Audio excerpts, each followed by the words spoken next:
I want to talk about the cross of Jesus because the cross helps us understand who God is, what God has done and is doing, his purpose in the world. It describes his heart. It helps us understand his nature. We begin to understand that death and suffering do not come from him. Everything we need to really know is found in the cross. And so my thesis for this series is simply that the cross brings clarity. And I believe it really does. So I want to spend some time looking at that as we lead up to Easter, that the cross brings clarity. If you brought a Bible today, I invite you to turn with me to Genesis chapter 1, the very first book of the Bible, the very first chapter of the Bible. And I want to look at Genesis chapter 1, verses 1 to 5. And because the first thing we learn about God in the scriptures is that he is a God of order, not confusion. He is a God of order. Everything in his plan for our lives is meant to bring order into our lives. That's who he is. That's his nature. He is the God of order. And so we look at Genesis chapter 1, verses 1 to 5. In the beginning, when God created the heavens and the earth was a formless void, and darkness covered the face of the deep, while a wind from God swept over the face of the waters. Then God said, "Let there be light." And there was light. And God saw that the light was good, and God separated the light from the darkness. And God called the light day, and the darkness he called night. And there was evening, and there was morning, the first day. So it begins by saying, in the beginning, in the beginning. The beginning is a season of time that has no beginning. It is from everlasting. It never started. It's always been the season of beginning. And if you were to translate this in the Hebrew, from which it was originally written, it should really read, because this version doesn't do a good job, it really ought to read, in the beginning, God. It doesn't say in the beginning when God created. It just says in the beginning, God. Meaning to say that he's always been in the beginning too. There's never been a time when he did not exist. There'll never be a time when he does not exist. In the beginning, God. It doesn't try to argue for his existence. It doesn't try to explain who he is. It just says in the beginning, God. God created. God created the heaven and the earth. And then it says the earth was formless, a formless void, and darkness covered the face of the deep. In other words, there was chaos. The initial beginnings of God's creation is a period of chaos. It's a place, the earth is formless and void and dark. Darkness covers it. And then it says he speaks into existence light. He begins to make order out of chaos.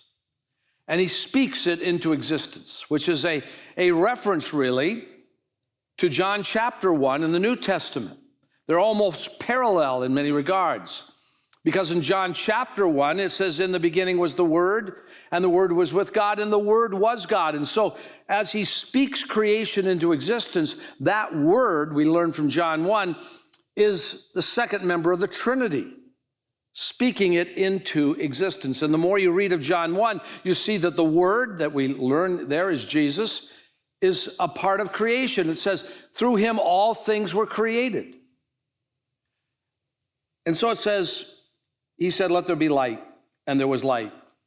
Some argue that because God is light, he just extended his light to the world. And as he creates light in the world, he creates day and night. Day and night. And so you begin to see how we move from chaos and confusion to order. No longer chaos. There's a day, there is a night. And then as you look at the world today and you look around, you see that creative order, that godly order still exists for us. You study physics, you begin to see that the laws of physics have never changed. All around us, as we look at the world, we see that which God created has consistency, has order. Aren't you glad that gravity's the same every day? It's because you have a God of order who created it. But now as you go on in reading Genesis chapter 1, you find that he created a garden, a very beautiful garden, in fact, a magnificent place, pristine, pure. There is no sin, there is no death, there is no disease, there's no war, there's no hatred. It's a wonderful, beautiful place. And they're told to take care of it, to till the ground. And so from that we know that work was in the world before sin came into the world. Work is not a punishment for sin. We were meant to work. We were meant to have purpose in life, to take care of God's world. And this is a wonderful place.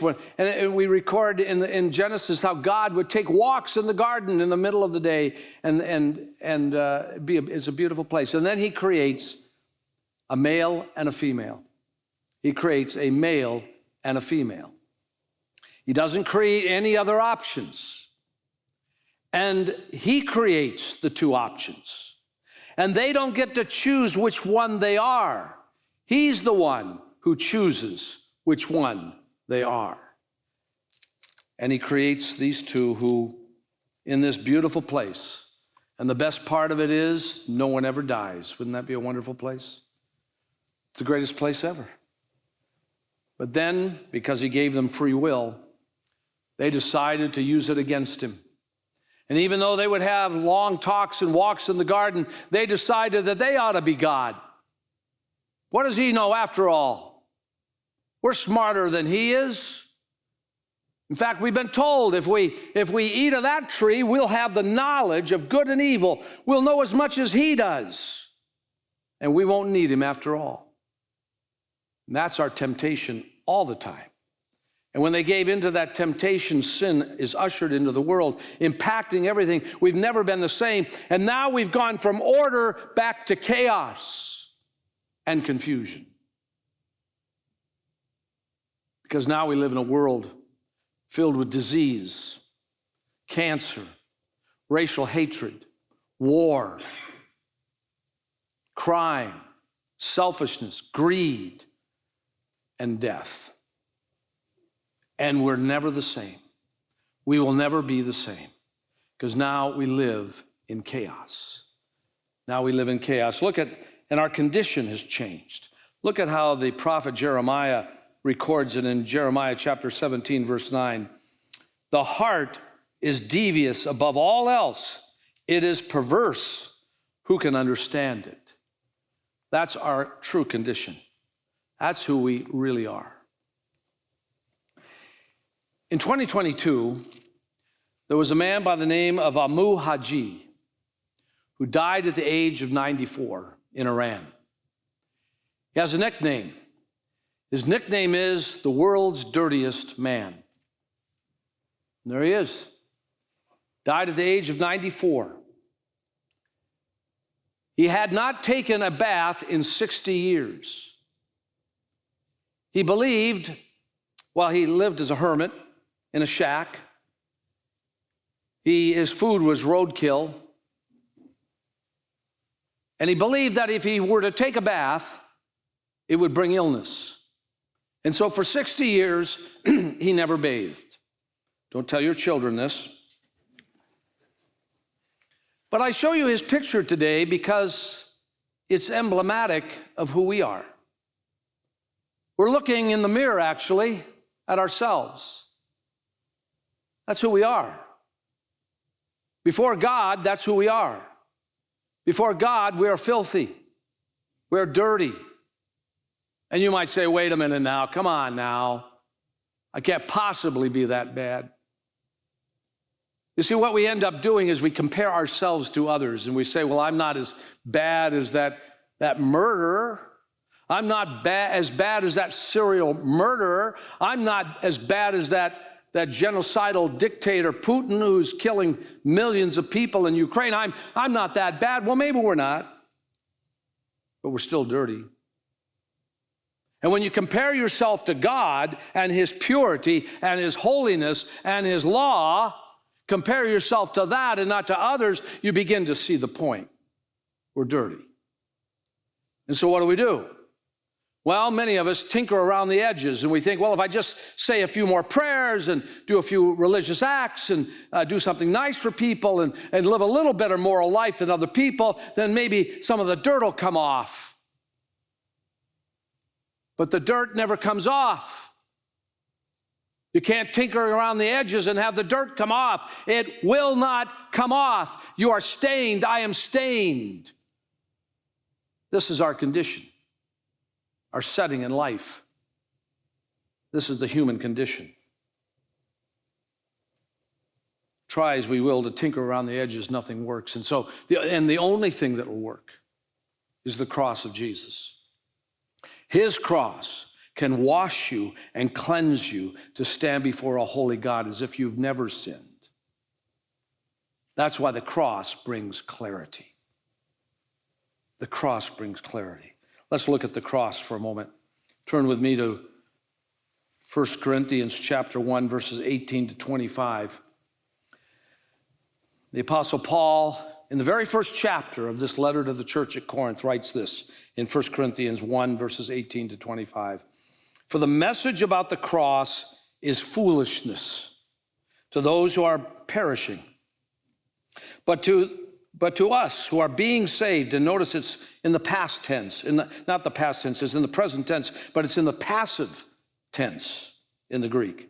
It's done to you, not by you. But we who are being saved, it is the power of God. The Greek word there is dunamis, like dynamite. It is the power of God.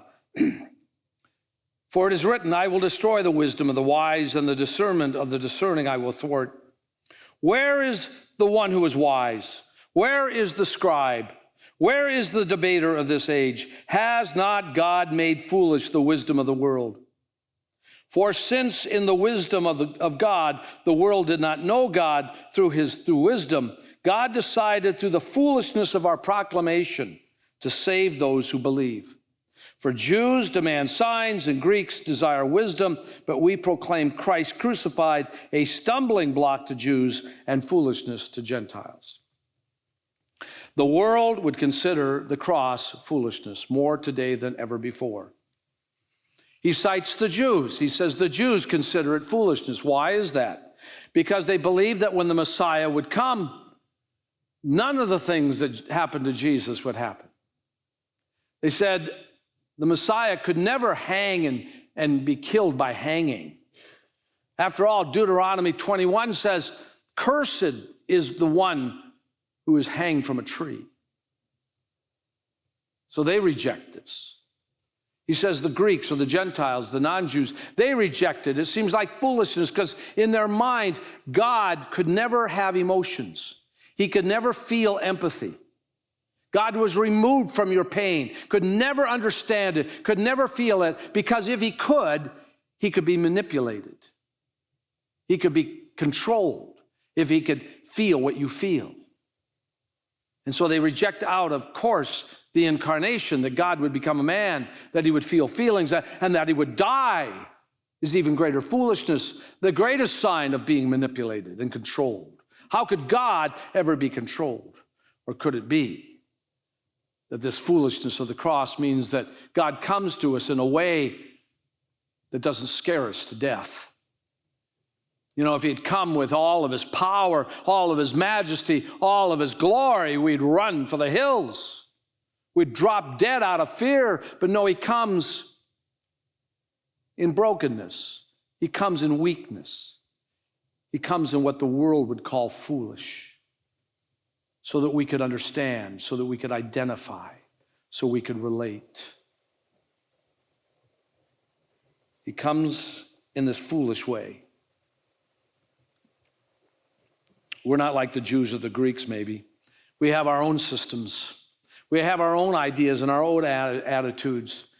You know, like revenge. You know, the world is built on revenge in many ways. An eye for an eye and a tooth for a tooth. All around the world, believe me, that's being lived out all the time. It just seems natural, it just seems right. And of course, it seems right that if God has had an infraction against him, he ought to be able to bring vengeance, right? except he calls it justice. And he does. But the difference is he takes it out on the cross, on Jesus, and not on you or me. And that's why the cross brings clarity. Or I hear people from time to time talk about karma. Karma. What goes around comes around. What goes around comes around. What you're getting now, you deserved it because some other time you did this or that, and what goes around comes around. And it's just a way of talking about reincarnation, which the Bible doesn't teach. It's just another way of talking about earning your way, which the Bible doesn't teach. It's just another way of talking about what we call works righteousness, trying to be righteous through your own good efforts, which you can never do. That isn't going to work either. So if you are somebody very accomplished and very successful, and maybe on occasion, maybe most of the time even, you're the smartest guy in the room and you know it.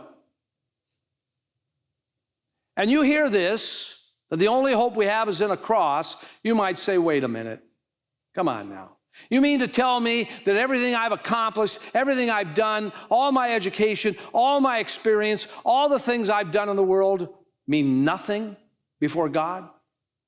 We would say, yeah, that's right.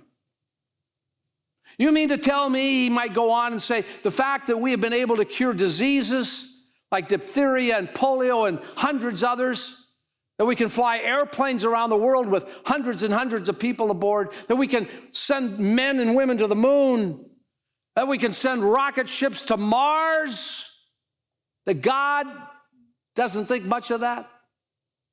Well, that's right. Well, then the Bible's foolish. Bible's foolish. But what would it mean? What would it mean if the very thing we think is foolish is the very thing that we need? What would it mean if the very thing we think is ridiculous is the very thing that could pull us out of the morass? This happened in 1964.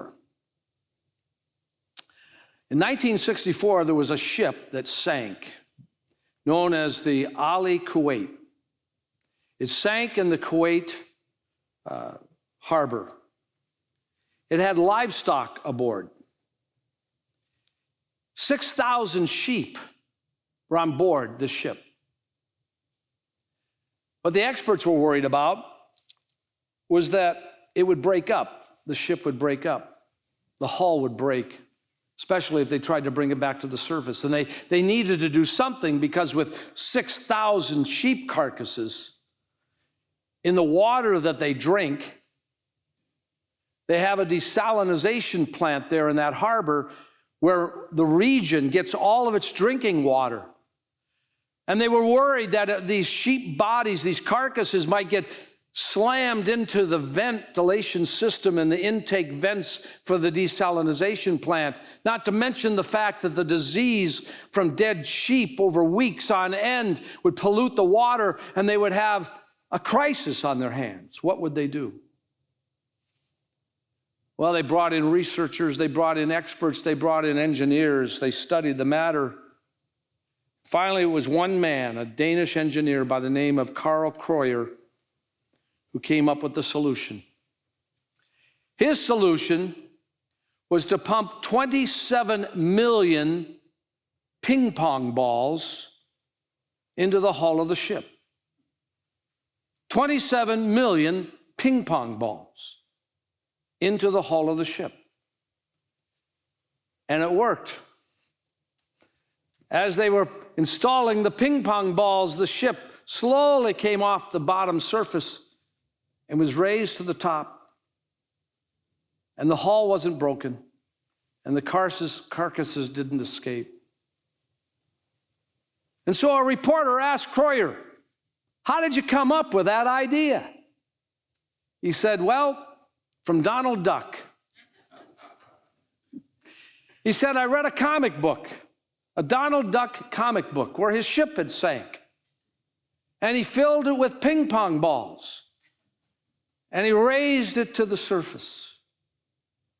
Wouldn't you have loved to have been in that meeting when he brought this idea up, based on the teachings and the engineering skills of Donald Duck. The wisdom of Donald Duck saved the day. Sure sounded foolish, didn't it? Sure sounded ridiculous. How in the world could that ever work? And you got it from Donald Duck? Are you out of your mind? We're serious people here with a serious problem. And yet, that's exactly what the cross is like. It seems silly and foolish to many people, but it's the very thing we need.